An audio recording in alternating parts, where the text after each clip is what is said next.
ত্রিপুরা বিধানসভার 63তম গৌরবময় প্রতিষ্ঠা দিবস উপলক্ষে পদ্মশ্রী নরেশ চন্দ্র দেববর্মাকে সংবর্ধনা। সমৃদ্ধ ঐতিহ্য, দৃঢ় অঙ্গীকার এবং এক উজ্জ্বল আগামীর সংকল্পকে পাথেয় করে আজ রাজকীয় জাঁকজমক ও মর্যাদাপূর্ণ আবহে উদযাপিত হল ত্রিপুরা বিধানসভার 63তম গৌরবময় প্রতিষ্ঠা দিবস। 1 জুলাই ত্রিপুরার সংসদীয় গণতন্ত্রের ইতিহাসের এই বিশেষ দিনটিকে স্মরণীয় করে রাখতে বিধানসভা ভবনে দিনভর নানা অনুষ্ঠানের আয়োজন করা হয়। একদিকে যেমন সামাজিক দায়বদ্ধতার অঙ্গ হিসেবে আয়োজন করা হয়েছিল এক মহতী রক্তদান শিবির, তেমনি অন্যদিকে ত্রিপুরা কৃষ্টি ও সংস্কৃতির ধারক বিশিষ্ট ব্যক্তিত্ব তথা পদ্মশ্রী প্রাপক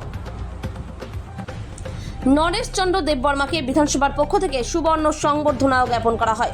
অনুষ্ঠানে প্রধান অতিথি হিসেবে উপস্থিত ছিলেন ত্রিপুরা রাজ্যপাল ইন্দ্রসেন রেড্ডি নাল্লু। এছাড়া উপস্থিত ছিলেন বিধানসভার অধ্যক্ষ রামপদ জমাতিয়া, ত্রিপুরা বিরোধী দলনেতা জিতেন্দ্র চৌধুরী, মন্ত্রী রতন লাল নাথ, মন্ত্রী টিঙ্কু রায়, কংগ্রেস বিধায়ক সুদীপ রায় বর্মন এবং আগরতলা পৌর নিগমের মেয়র তথা বিধায়ক Dipak Majumdar.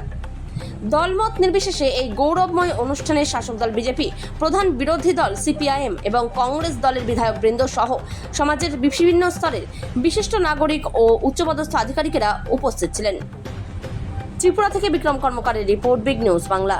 The journey from being a princely state that merged with the Indian Union on 15th October 1949 to becoming a union territory with a 30-member assembly in 1963 and finally attaining full statehood on 21st January 1972 is a testament to the democratic spirit and the unwavering will of the people of Tripura.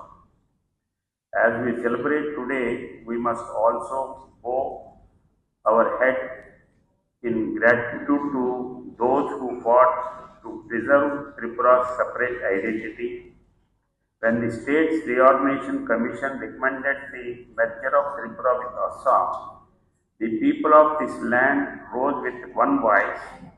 The Swatantra Tripura Committee led a powerful movement, and it was in July 1956 that the Lok Sabha finally decided to retain Tripura as a separate entity. এই বিধানসভা তৈরি হওয়ার আগে থেকে এই ত্রিপুরা একটা সময় ছিল রাজন্য শাসিত। এই রাজন্য শাসিত এই ত্রিপুরা ছিল ক্রমান্বয়ে গণতান্ত্রিক আন্দোলনের হাত ধরে প্রজার প্রতি শাসন চায়, অর্থাৎ গণতন্ত্রের উত্তরণ চায়। সেই উত্তরণ লড়াই সংগ্রাম দাবি ফসল এরপর পরবর্তী সময়তে দুটো 5 বছর অন্তর অন্তর আমরা বিভিন্ন সময়তে যারা জনগণ দ্বারা নির্বাচিত হই,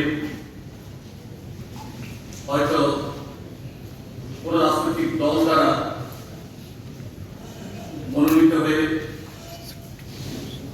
বা কিছু প্রতিনিধি এই সভাতে এসছেন, তাদের এই বিধানসভাতে আমাদের সাংবিধানিক রীতি, বিধানসভার রুলস এন্ড রেগুলেশন ইত্যাদির মধ্যে থেকে তারা এখানে যে ভূমিকা গ্রহণ করেছেন এটা শুধু তার মধ্যে সীমাবদ্ধ না। কার উজ্জ্বল আগামী ভবিষ্যতে কি করব, একটা সমৃদ্ধ প্রগতিশীল সম্ভাবনাময় ভবিষ্যতের স্বপ্নকে ধারণ করে উন্নয়ন, শিক্ষা, সামাজিক ন্যায়, প্রযুক্তিগত অগ্রগতি এখন খুব প্রয়োজন। যেটা সার্বজনীন কল্যাণের মাধ্যমে এটাকে আগামী দিনের নির্মাণের পথে এতে প্রকাশ পায়।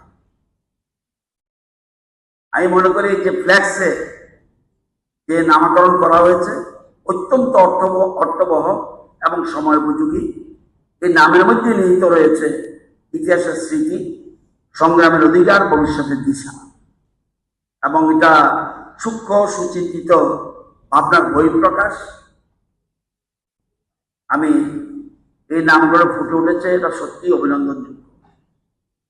আমাদের অপোজিশন লিডার বলেছেন উনি দীর্ঘদিন ধরে বিধানসভা এবং পার্লামেন্টে ছিলেন এবং রাজ্য বিধানসভায় মন্ত্রী হিসেবে ছিলেন এবং অপোজিশন লিডার হিসেবে ছিলেন, পার্লামেন্টের মেম্বার হিসেবে ছিলেন। ত্রিপুরার ইতিহাস বলতে গেলে অনেক লাগবে, এতটুকু সময় নেই। প্রায় 5 শতাব্দীর অধিককাল মাণিক্য রাজবংশ এই রাজ্য শাসন করেছে।